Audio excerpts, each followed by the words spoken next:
Welcome to Exploring Santa Cruz, a bi-weekly program on KSQD, 89.5, 89.7, and 90.7 FM. I'm your host, Mathilde Rand. My guests are Michel Singher and Fred DeJarlais. The topic of conversation is Espressivo, a small, intense orchestra. Michel Singher is artistic director of Espressivo. Born in Paris, he fled Nazi occupation with his family, settling eventually in New York. Coming from a highly musical family, he was not encouraged to pursue music professionally. After graduating magna cum laude in history and literature from Harvard, he chose music after all. He trained and worked in Europe for 12 years, where he eventually became first conductor at various opera houses. Back in the US, he held 2 academic positions and was music director of several orchestras. He moved to Santa Cruz County in 2005, where he has delighted many people with the establishment of Espressivo and its performances. Fred DeJarlais is a retired urban planner with interest in both tech and the arts. He's past president of the Osher Lifelong Learning Institute at UCSC. He was on the board of Santa Cruz Opera Society, past president of the California Map Society, and current publisher of their cartographic journal. He notes he was recruited by a former member of the Espressivo board for his spreadsheet and organizational skills, and not for any classical music knowledge. He has been on the Espressivo board for 5 years, served a term as president, and is now the treasurer. Welcome, Michel and Fred. Thank you, Mathilde. Thank you. To be here. Why don't we start telling the audience what Espressivo is and how it got started? It's a collection of instrumentalists varying from large chamber music size, 9 to 10 players, to occasionally busting the budget at 20-something players. I think that makes it a small orchestra. It's always intense, whatever the size. How did it get started? It's in the fogs of history, I'm not sure. I had retired 9 years ago. Unretired myself to do this. Somehow it happened, and it's the best thing that's ever happened to me. I'm very fortunate to work with excellent colleagues who can stand working with me, and vice versa. We have a good time. Anything to add, Fred? What do you remember of the origins? Well, I joined perhaps 5 or 6 years ago. The most important thing I've learned is what goes into the work of putting a concert together. One of those was just how important the conductor really is. I knew so little about classical music. I thought it was all about the orchestra and not about the leader. And I've changed my mind. Fooled you. And you're still there. Still there. I've had a habit over my career, unfortunately, putting my hand up as a volunteer. Started with basic training in the Army. I was recruited, as you mentioned, for my spreadsheet and organizational skills. Well, I eventually, just by putting my hand up, became vice president of the group, and then president, and now into the frying pan as treasurer. I remember. I'm the treasurer of KSQD, so I know. So we talked about it is an intense, small orchestra. So how do the program and the players get selected? I select them. On what basis? Let's start with the players. Some of them I knew from having conducted in the region here for several years before starting Espressivo. Many of them played with me at West Bay Opera, where I conducted a lot. Then they recommend each other, word spreads. Mm-hmm.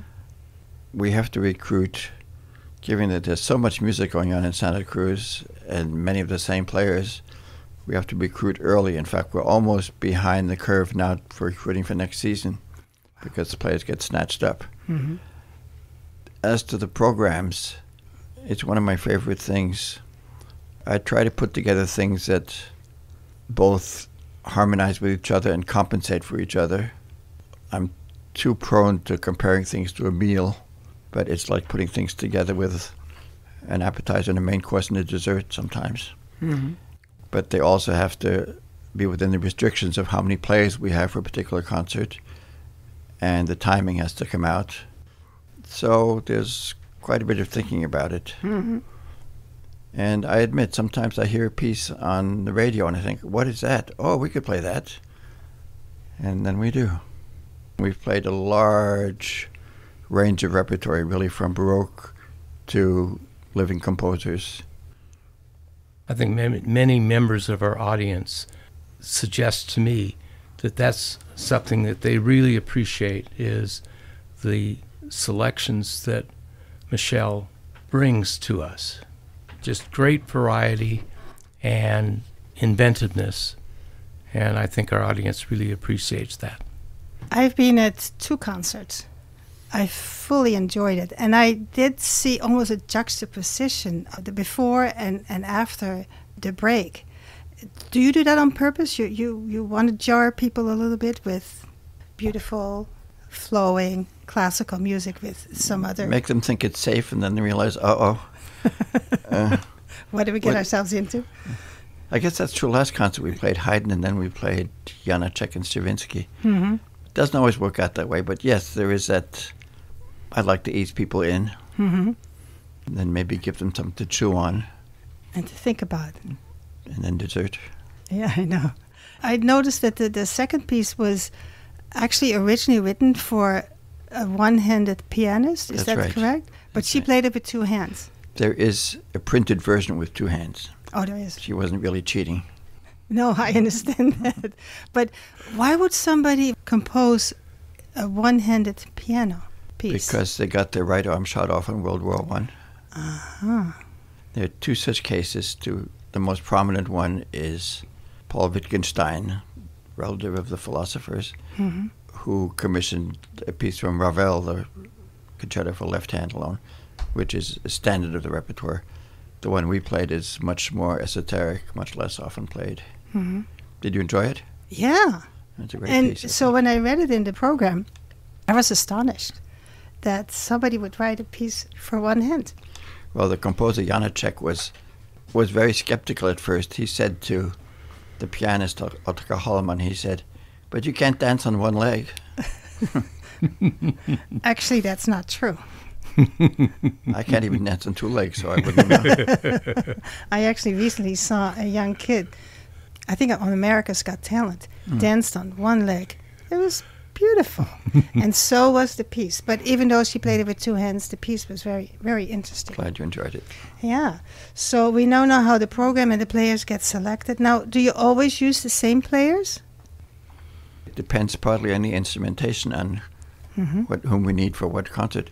But we have mainly repeats, yes. We have very faithful cohort. And they're not always available, and so we reach beyond that. Mm-hmm. And the piece you heard, in fact, was the first time that we used a tenor tuba, so he was not a repeat. Mm-hmm. Things like that happen. But Yeah. basically it's a core. Yeah, I see that. Are there any programs that were either particularly well received or very popular with the players? I get positive feedback from the players generally. Uh-huh. Fred says that the Mahler Fourth is played a lot. Yes, I usually post the videos to YouTube, and I get an idea of how often a particular video is played and how much they are accessed. So the Mahler is very high up. Most recently, the clarinet concerto, Copland's, yeah, the concerto got a lot of playtime on YouTube. Yeah. Now, since you mentioned on YouTube, do you know by heart the URL for the YouTube? How do people get to the YouTube to listen to the concerts?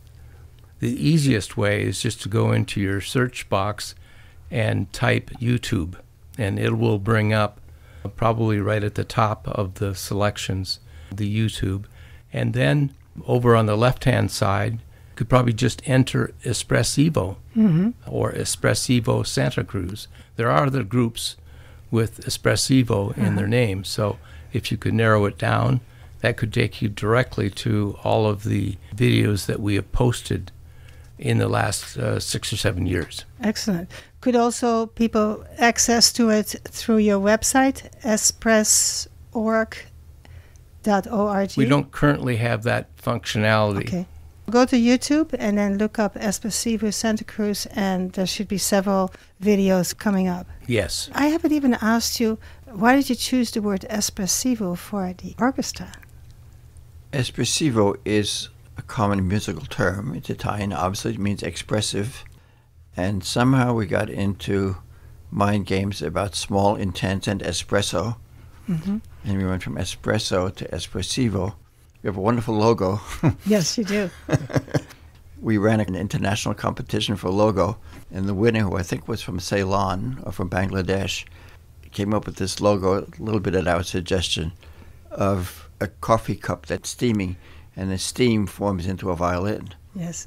Yeah. It's a wonderful logo. And actually, I use it for the promo, and we'll put it on our website. Oh, thank you. I make a habit right before our concerts to make sure that local coffee houses get our flyer. Oh. There's a strong connection, and I think people really recognize that when they see our logo and our name. And we're selling T-shirts now. Yes, we are. You With the do, logo on it. With the logo on it. It's beautiful. Well, let me remind people that they're listening to Exploring Santa Cruz on KSQD 89.5, 89.7, and 90.7. My name is Mathilde Rand, and my guests are Michel Singher and Fred DeJarlais. And our topic of conversation is Espressivo, a small, intense orchestra. Now, you can't do it by yourself. So who is on your supporting team around the concert and whatever else? You know, you have the treasurer here, but I'm sure you have lots of other people helping. We have very few other people helping, and so they work very hard. We have a board of, 6 members now? 7, including us. 7, including you and me. Yes. And they do a lot because a lot happens. Mm-hmm. From trying to get advertisements for the program to actually handling the box office to what am I not mentioning? Well, I have a checklist that runs to probably 15 or 20 separate tasks prior to the concert. And then right before the concert, during the day of the concert, I might have another 20 or so items. Mm-hmm. And then also we have a dozen activities that are separate really from the concert production themselves. Mm-hmm. We're a 501c3, so I'm right in the middle of producing reports to the state of California and to the IRS. Right. Year-end reports. Mm-hmm. So there's a lot of activities just to keep this organization running. You could always use more people then. You took the words right out of my mouth. We're constantly trying to recruit board members. Mm-hmm. I wish they knew how much fun we have. I thought you guys were having fun. I met Caroline, I met Fred, I met you, and of course Jenny. And then there was another young woman helping out. Rubina. Yes. And so that's probably just 5 people of the board. But the interaction between people is just very pleasant. And they made me feel welcome. I actually stood by the door and welcomed people and guided them to the line for the tickets, for credit cards, and for checks and cash. And other people brought them in. I thought there was a very pleasant atmosphere. So if people want to help Fred, should they go to the website? I think they should just come directly to me on my email. Okay, so why don't you tell us your email? That's fred.dejarlais, S as in Sam, @gmail.com. Okay, I'm going to repeat that so you check if I understood it correctly. FRED for Fred, dot DEJARLAIS, DeJarlais, Yes. @gmail.com. And then you will plug them into the organization and Yes. have as just much fun as I had and as you have. Because you're not giving up, right? Well, not yet.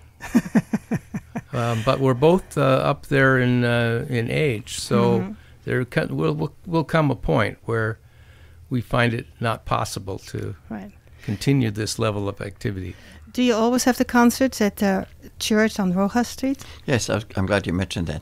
For the last several seasons, we've had our concerts, yes, exclusively at the Santa Cruz Community Church on Rojas Street in Santa Cruz. Yeah. It's sort of behind the Harbor High School. Yeah. And it's a very accommodating place. We have very good acoustics, huge parking lot, And good staff to work with. and good staff to work with at the church. Well, we're talking a little bit about the different aspects of the concert, and of course, one is the audience. So, can you tell us a little bit, Fred, about Espressivo's audience and your connections with the audience? Well, I do keep track of our ticket sales, and overwhelmingly, we attract, probably not surprisingly, a senior audience. Probably 90 to 95% of our audience purchase senior tickets. We've tried in the past to attract a younger audience. We have made a very attractive price for students, but by and large, we try to accommodate a senior audience. And to that end, we've been able to receive substantial donations from the Rotary in past years that help us provide transportation for seniors from assisted living facilities here in Santa Cruz. We also have made an effort to attract an audience from Watsonville. We held a concert in Watsonville. We have not been really successful in that area. A number of people are from the Lifelong Learning group, OLLI.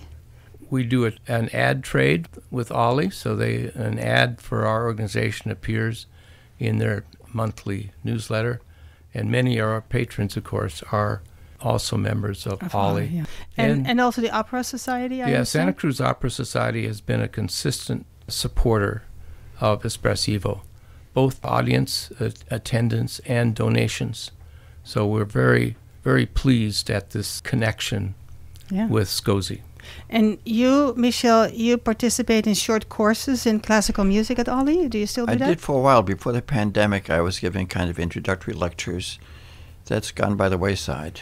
So no more presentations at SCOSI or OLLI? Not at present, and not in the last 4 or 5 years, maybe. Maybe it'll come again. Now, talking about audiences and getting younger audiences in, do you or are you interested in doing outreach to schools or other community organizations to educate people about classical music? Long sigh.